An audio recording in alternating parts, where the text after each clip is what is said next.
Gusto niyo po ba na maging asensado sa buhay? Gusto niyo po ba na maakit ang suwerte? Ito pong perpektong sangkap na ito ang aking pong ginamit na set mga bossing. Dahil mga bossing ko, nandito na lahat-lahat ang nais po ninyo.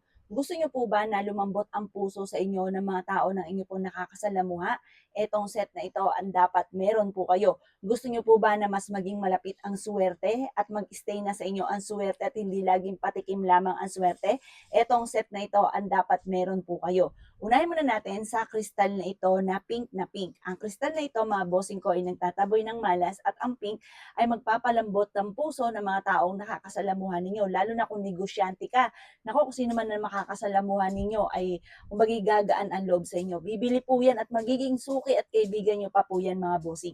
Meron na rin po siyang San Benito. Ang San Benito, pangkalahatan po yan. Tapos ang kulay gold ay sumisimbolo ng kasaganahan. Tignan niyo itong langis na mabangong ito mga bossing. Ito po ay may nakababad na marigold. Yan po ay sumisimbolo ng pera. Pang-attract ng pera po yan.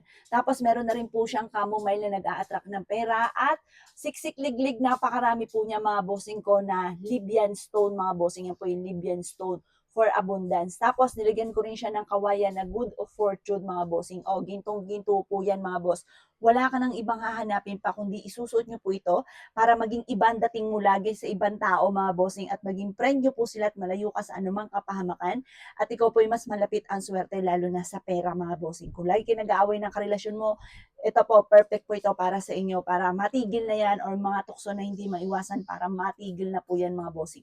100 pesos lamang po ito.